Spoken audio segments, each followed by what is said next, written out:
Vamos então à mensagem dessa noite.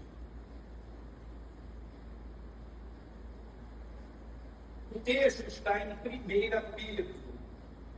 A carta do apóstolo Pedro, ela é uma carta muito jovem. Eu fiz uma série de estudos nela, e quando eu fui fazer um trabalho da pós-graduação, eu aproveitei, estudei tudo e mandei, ficou legal. 1 Pedro, vamos ler do 3 até o 9. Eu vou ler, os irmãos vão ouvir. Bendito seja o Deus e Pai de nosso Senhor Jesus Cristo, que nos regenerou para uma viva esperança, segundo a sua grande misericórdia, pela ressurreição de Jesus Cristo dentre os mortos, para uma herança que não perece, não se contamina, nem se altera, reservada nos céus para vós, que sois protegidos pelo poder de Deus, mediante a fé, para a salvação preparada para se revelar no último tempo.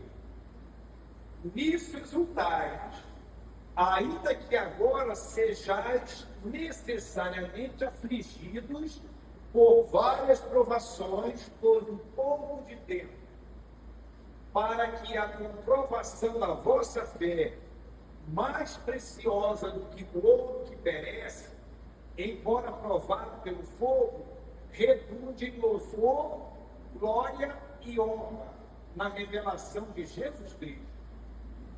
Pois sem tê-lo visto, vós o amais, e sem vê-lo agora, crendo, exultais, com alegria inexprimível e cheia de glória, alcançando o objetivo da vossa fé, a salvação da vossa alma.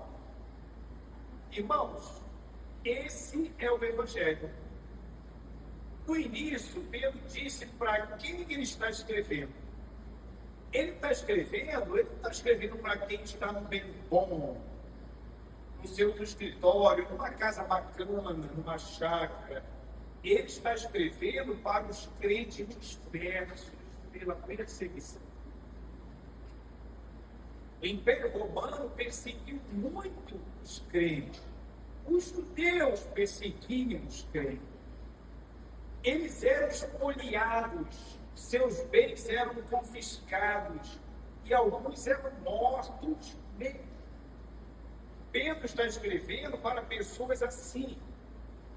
Aí Pedro faz uma comparação, mais ou menos, com o povo de Israel.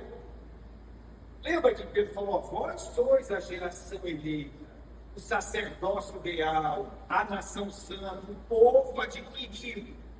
É uma tradução muito linda. Povo de propriedade exclusiva de Deus, vocês. Então, assim como Israel teve uma peregrinação, os crentes agora também têm. Eles estão sendo dispersos, perseguidos, maltratados, morrendo, sofrendo, doentes, sem ter o que comer. Aí Pedro está escrevendo para ele.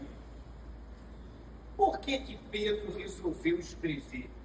É porque tem gente que começa a desanimar quando a situação vai a ele perde o embalo, ele perde o ânimo. Então Pedro está mandando essa carta, depois escreveu a outra, para animar esse povo. E lá já no versículo 1 e 2, ele dá uma dica interessante. Veja aí, pessoal. Aos eleitos peregrinos da dispersão. Então, os peregrinos, os que estão dispersos, espalhados, eles são os eleitos de Deus. Irmãos, Deus, ele é soberano. E o texto sagrado diz que Deus nos elege para sermos conforme o seu próprio Filho. Nesse texto aí, ele vai dizer, ó, eleito segundo a presciência de Deus. Deus conhece todas as coisas. Deus sabe quem vai dizer sim e quem vai dizer não. Só que essa presciência, segundo alguns, não é só Deus saber. É Deus saber e amar e desejar. Aí eu pergunto para os irmãos: quem Deus deseja salvar? Deus deseja que todos os homens sejam salvos e venham ao conhecimento da verdade. Deus é longânimo e não quer que ninguém pereça. Não é da vontade do vosso Pai que nenhum desses pequeninos pereça. Eu não tenho prazer na morte do ímpio. Eu quero mesmo que o ímpio se converta. Então Deus, ele tem os seus que ele ama. Dentre esses que Deus ama, porque Deus ama o mundo todo, alguns vão crer, alguns vão acatar, alguns vão receber. Assim como os judeus rechaçaram Jesus, João 1,11, muita gente hoje ainda está rechaçando, rejeitando, mas tem um grupo muito legal que, pela influência desse Deus poderoso, pela palavra viva que Pedro falou, esses conseguem se encontrar com Deus por meio dessa regeneração que a própria palavra de Deus confere. Então Pedro está escrevendo para esse povo, para que eles não sabiam. Aquele texto lá que a gente recitou, que ele falou, né, vocês são geração eleita, sacerdócio real, nação santa, ele deu a dica. Por que Deus fez isso? Aí ele fala: para que anuncieis as virtudes daquele que vos chamou das trevas para a luz. Ele não nos fez povo seu simplesmente. Ele fez a gente com uma finalidade, para que a gente progrida no Evangelho, para que a gente leve pessoas à salvação. Por isso aquela senhora ansiava por aquele barquinho, para continuar pregando, pregando e pregando.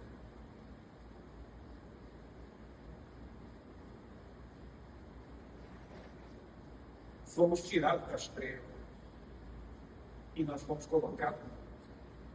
Então nós precisamos dizer para todo mundo que Jesus de fato é o Rei.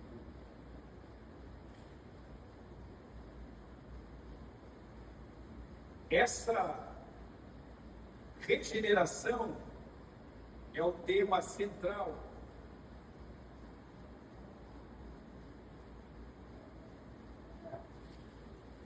Celebraremos a obra de regeneração que Jesus Cristo fez em nós, que Deus fez em nós. Ponto número 1. Os regenerados louvam a Deus pelo feito, esse feito maravilhoso da regeneração. Versículo 3 deixou isso claro. Ele começa acreditando a Deus isso. Bendito seja o Deus e Pai de nosso Senhor Jesus Cristo, que nos regenerou para uma viva esperança, segundo a sua grande misericórdia, pela ressurreição de Jesus Cristo dentre os mortos. Amados, já estudamos sobre regeneração. É gerar de novo. Fomos gerados em Adão. Deus fez o primeiro homem e nós somos geração dele. Aí o pecado deteriorou a obra que Deus fez. Aí Jesus Cristo veio e todo mundo que crê nele é regenerado, é feito de novo. Agora não mais em Adão, mas agora em Jesus Cristo, pela fé naquilo que Jesus fez. Então nós somos regenerados pela fé em Jesus. Então, essa regeneração nos torna uma nova criatura, ou uma nova criação. E o texto de Efésios deixou bem claro: criados em Cristo para as boas obras. Então, esses regenerados, mesmo na dispersão, sofrendo, sendo perseguidos, eles são o povo das boas obras. Eles são o povo da palavra que edifica. Irmão, a nossa fala tem que ser para edificar. Nós somos o povo que socorre. Tem gente que só quer cuidar do seu próprio ventre. Ah, mas eu sou pobre. Irmão, não importa se o crente é rico ou é pobre. A primeira coisa que acontece quando alguém se converte é a quebra do egoísmo. O egoísmo é quebrado. Lembra de Jesus convidando? Se alguém quiser vir após mim, negue-se a si mesmo. Então, o crente, rico ou pobre, ele é alguém que pensa no outro. Ele pensa na glória de Deus e no outro. É claro que ele cuidará de si. Lembra de Paulo falando a Timóteo? Cuida de ti mesmo. Só que tem gente que coloca o foco como se Timóteo tivesse que agora me desliguei de Deus, me desliguei do mundo e agora eu vou cuidar de mim. Timóteo tem que cuidar de si porque ele é o líder. Ele tem que ser o exemplo. Ele não pode vacilar, ele tem que ficar vivo. Não é um cuidado egoísta. O egoísta, ele tem que cuidar de si, sim. Mas ele pensa em Jesus Cristo. É o que a gente vê largamente no Novo Testamento, na velha história. Na nova história, isso mudou.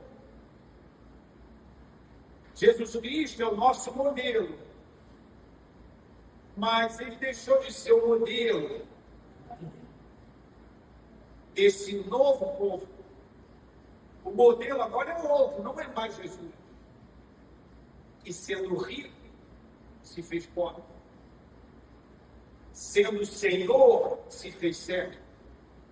Sendo o autor da vida, aceitou morrer. É o que merecia toda a honra, ele agora é desonrado. Esse é o nosso modelo. O apóstolo Paulo diz: as injúrias dos que te ultrajaram, elas caíram sobre mim. Aí Paulo fala para a gente esse mesmo sentimento, essa mesma atitude. Sendo o próprio Deus, ele desceu à terra, se humilhou. Aí ele fala: tende em vós o mesmo sentimento, ou a mesma atitude, que também houve em Cristo Jesus.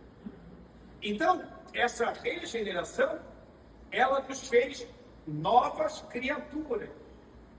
Isso quer dizer o seguinte: as coisas velhas passaram, eis que tudo se fez novo. Irmão, é horrível você estar do lado de um crente e ver que o comportamento é do velho homem. É triste você ouvir história de gente que atua na igreja, mas o comportamento é de velho homem. Isso me deixa um tanto que em dúvida. Senhor, essa criatura já foi regenerada? Lembra de Jesus ensinando? Pelo fruto se conhece Irmãos, regenerar é gerar de novo. A regeneração traz uma viva esperança. Vocês observaram aí? Irmãos, tem uma frase interessante. Os irmãos sabem, a esperança é a última que morre. Irmãos, como é que alguém tem uma esperança que no final ela vai morrer? Irmãos, a esperança do crente, ela nunca morre. Ela é viva. É uma viva esperança. Lembra de Romanos 5? Tribulação, aí perseverança, o caráter provado.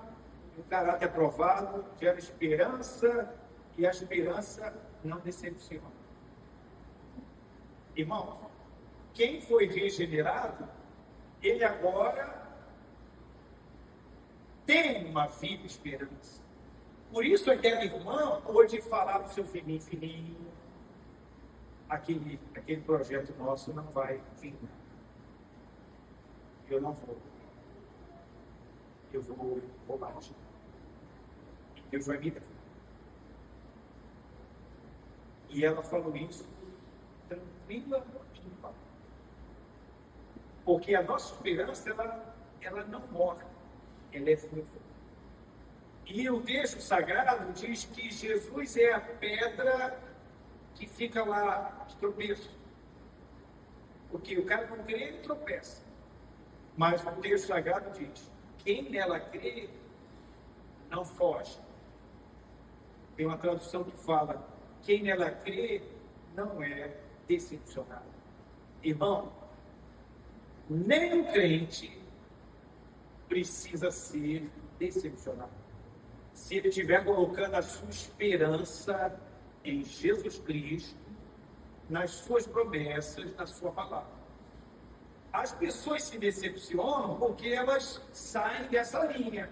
Aí eles querem criar coisas e Deus não está nesse negócio.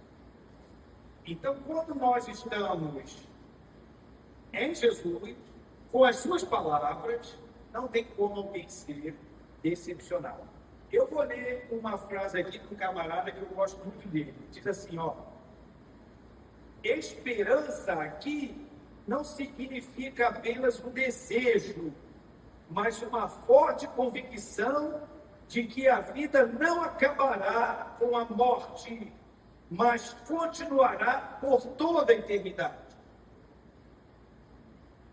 Eu estava conversando com alguém sobre morte. Aí eu pergunto para os irmãos, eu tenho que ensinar a experiência dos crentes ou eu tenho que ensinar o que a Bíblia diz? É o que a Bíblia diz. Eu tenho que ensinar o que a Bíblia diz. Pedro estava lá andando sobre as águas, aí Deus fala para não beber. A tempestade, não tenha medo. Mas os crentes, a experiência dos crentes é de medo, é de pavor, é de terror. Se a morte está se aproximando, ele treme na base. Eu vou ensinar isso? Olha, o Joãozinho lá, quando ele imaginou que ele poderia morrer, ele começou a tremer e ficar triste. Eu tenho que ensinar isso? Ou eu tenho que ensinar o que a Bíblia diz? Eu tenho que ensinar o que a Bíblia diz. Eu tenho que lembrar do apóstolo Paulo falando. Eu tenho desejo de partir e estar com Cristo, e isso é muito melhor. Irmão, nós somos os crentes da fé cristã. Não é fácil. A vida cristã é uma luta diária. É acordar bem cedo, já pensando, lembrando da promessa de Deus. A vida cristã é de luta. A regeneração e tudo que Deus nos dá é fruto da misericórdia de Deus. Veja o texto.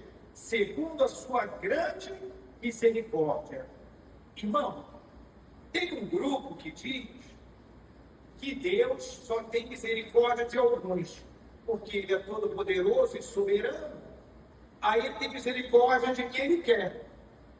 É claro que Ele tem misericórdia de quem Ele quer. Então, de quem ele quer ter misericórdia? Ele quer ter misericórdia de um Zaqueu, que subiu na árvore querendo ver Jesus. Rico. Ele quer ter misericórdia daquela prostituta, daquela mulher pega em flagrante adultério. Ele quer ter misericórdia dela. Ele quer ter misericórdia daquele ladrão que estava a um passo do inferno. Ele quer ter misericórdia dele. Lembra-te de mim. É desse. O Davi diz o seguinte: ao coração contrito, Deus não desprezará. Então esses alcançarão a misericórdia de Deus. O soberbo vai desprezar Deus.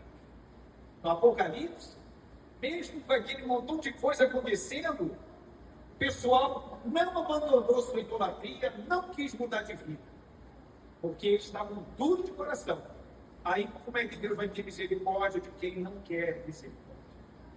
A ressurreição de Jesus Cristo, nesse texto, é como se fosse, lembra do penhor do Espírito que garante a salvação? A ressurreição de Jesus Cristo deve deixar o crente feliz em qualquer situação. A ressurreição é um fato. O meu Senhor ressuscitou. E eu também vou ressuscitar. E se fechar os olhos aqui agora, abrirei eles lá na presença de Deus. É essa viva esperança que o autor está dizendo. Irmão, vou ler mais um pedacinho aqui de um comentarista que eu gosto muito.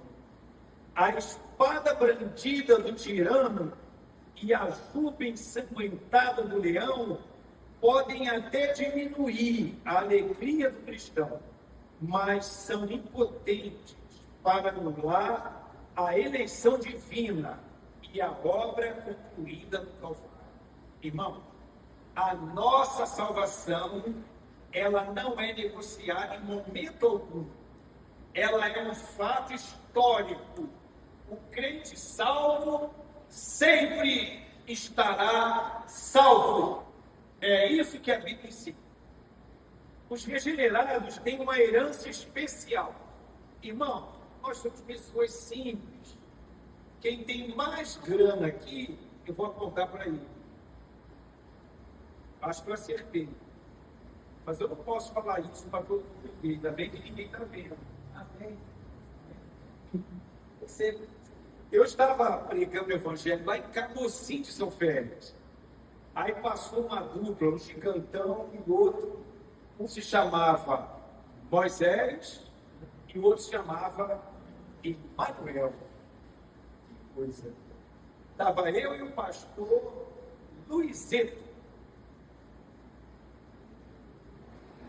Aí nós falamos e descobrimos que esse camarada era uma seita, esse grandão.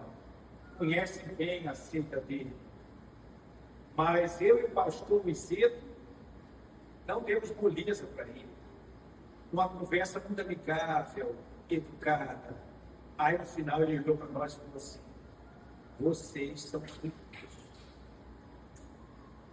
Vocês são ricos. Olhou com o semblante tão alegre.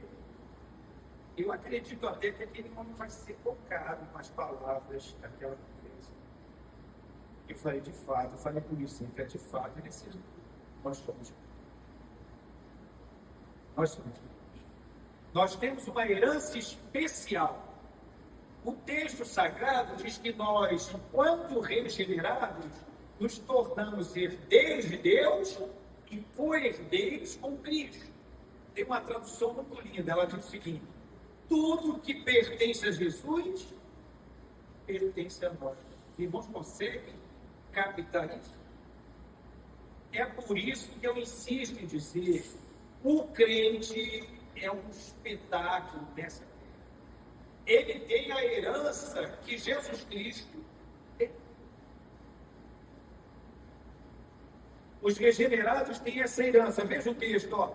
para uma herança que não perece, não se contamina, nem se altera, reservada dos céus para vós. Aí que tem uma coisa interessante. É uma herança que está reservada nos céus, mas nós já vamos usufruindo dela. É igual a salvação desse texto. A salvação está para ser revelada no último dia, mas nós já usufruímos dela. Nós já nos deleitamos em ser os salvos por Jesus. Olha só. Sois protegidos pelo poder de Deus mediante a fé para a salvação preparada. Salvação preparada para se revelar no último tempo. É claro, nós fomos salvos, estamos sendo salvos e seremos salvos. Nós não estamos ainda no estado final de glorificação, mas já somos salvos sim. Já temos o selo do Espírito Santo sim, que é a garantia. Agora aqui diz que ela será revelada. É Jesus voltando. Tem uma tradução que eu gostei e botei aqui, a tradução O Livro, diz assim, que essa herança nem se altera, nem se deteriora e nem desaparece. É essa herança que nós temos. Ela está guardada por Deus. Irmão, se fosse o Lucas que estivesse guardando a nossa herança, a gente poderia ficar preocupado. Ele não é tão forte. Alguém poderia vencer, mas a nossa herança é guardada pelo próprio Deus. É por isso que a gente canta aquele hino com muita vibração. Mas eu sei em quem tenho crido, estou certo que é poderoso para guardar o meu tesouro até o dia final. Quem é de Deus, pela fé em Jesus, foi regenerado, é nova criação, é nova criatura, foi selado com o selo de Deus, tem uma herança que não desaparece. Eu coloquei aqui a tradução da NVI, Essa herança é assim, jamais poderá perecer, macular-se ou perder o seu valor. O que Deus nos deu tem o nome: vida abundante, vida eterna. Isso nunca muda. A justificação, lembra que a gente perguntou naquele dia? Se ela melhora, diminui? Não, é a mesma, sempre e sempre, sempre. Essa herança, ela é presente e é futura. Nós já usufruímos dela, tá bom? Vamos correr aqui. Essa herança, quando a Bíblia diz que ela é incorruptível, que significa que ela não pode ser destruída. Nós temos metais preciosos que são bem resistentes. O alumínio, eu ouvi dizer que ele pode passar 500 anos dentro do rio, ele fica lá. Mas talvez 1 milhão de anos ele não resiste. O ouro, parece que ele é bem resistente, mas eu não sei, talvez 1 bilhão de anos ele vá se deteriorar. Mas a nossa não se deteriora. Essa herança é sem mácula, ela não pode ser infamada nem vulgarizada de maneira alguma, jamais se desgastará, pois é eterna. É a herança que cada um de nós temos. Nós temos essa herança, porque já fomos regenerados. Somos novas criaturas. Não é isso? É exatamente isso. Nós somos aquilo que o pastor falou ontem, o povo que espelha a pessoa de Jesus Cristo. Esse bairro deve estar cansado de ver pessoas de blá blá blá, mas eles querem ver a imagem de Jesus em nós. E é esse o nosso desejo, que eles vejam Jesus em nós. Essa herança é inacessível, jamais desapontará alguém. 3. Os regenerados são guardados por Deus. Os irmãos se lembram de Filipenses 4:7? A paz de Deus guardará o vosso coração. A ideia é de uma guarnição militar. Irmãos, não é uma guarnição qualquer de soldado derrapado. É uma tropa da melhor qualidade. É uma tropa que cada soldado vale por 1 milhão de soldados. É a tropa que tem o próprio poder de Deus. É essa guarnição que está nos guardando. Então o crente tem que viver com muita felicidade. Quem me guarda é o próprio Deus. Lembra do Salmo? O guarda de Israel não dorme e não cochila. Irmão, é impressionante.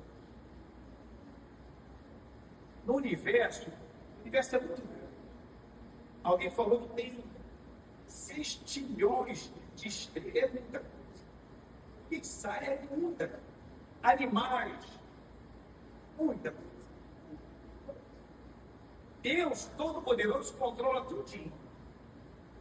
Mas todo o poder dele também está à disposição de um crente que o serve e que o ama.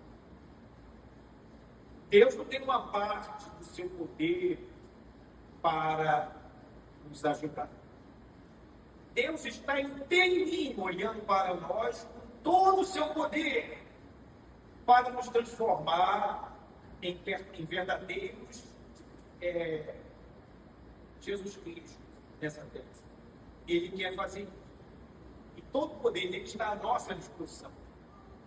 O texto sagrado diz que ele faz infinitamente mais do que tudo que pedimos ou pensamos. Paulo falou em Romanos 8, aquele que não poupou seu próprio filho, como não nos dará também com ele todas as coisas? Então, o crente regenerado por Jesus Cristo, pela fé em Jesus, ele tem isso tudo: herança, esperança, e ele é guardado por Deus. Os regenerados têm a salvação eternamente para sempre.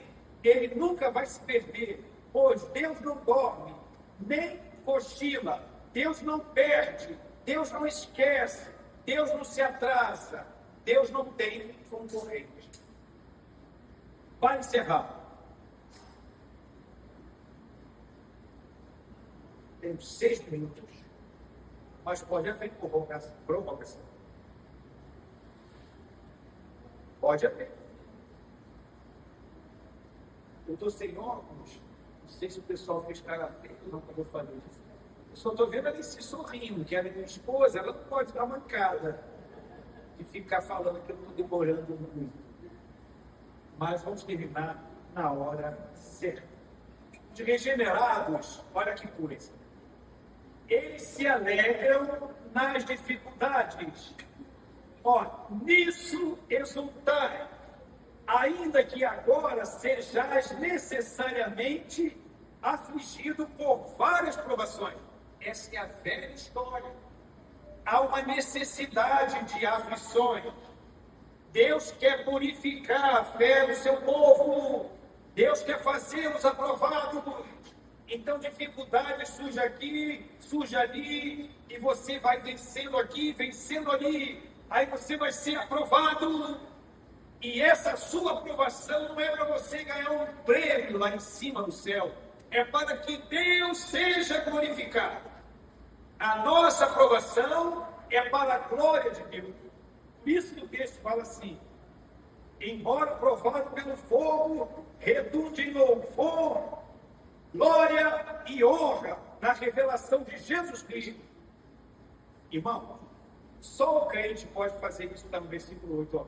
Exultar com uma alegria inexprimível e cheia de glória. Não é a glória dos troféus mundanos. O cemitério está lá, que lá encerra a glória. É glória de Deus, que vem de Deus, por meio da fé em Jesus. Alegria inexprimível, alegria que não tem como explicar. Irmão, é assim que esse Jorge Teixeira precisa nos ver. Por que você é assim? Amigo, não dá para explicar o que eu sou assim. Mas uma coisa eu sei, é porque Jesus Cristo me amou e deu a vida por mim. Ele me regenerou, Ele me dá esperança, Ele me dá uma herança, Ele me guarda. A minha herança nunca vai vencer. Por isso eu posso me alegrar no meio da tempestade. Irmãos, que Deus ajude a sairmos daqui animados. Eu sou regenerado por Deus. Por isso minha vida é totalmente diferente da que o mundo vê por aí, daqueles que se dizem servos de Jesus.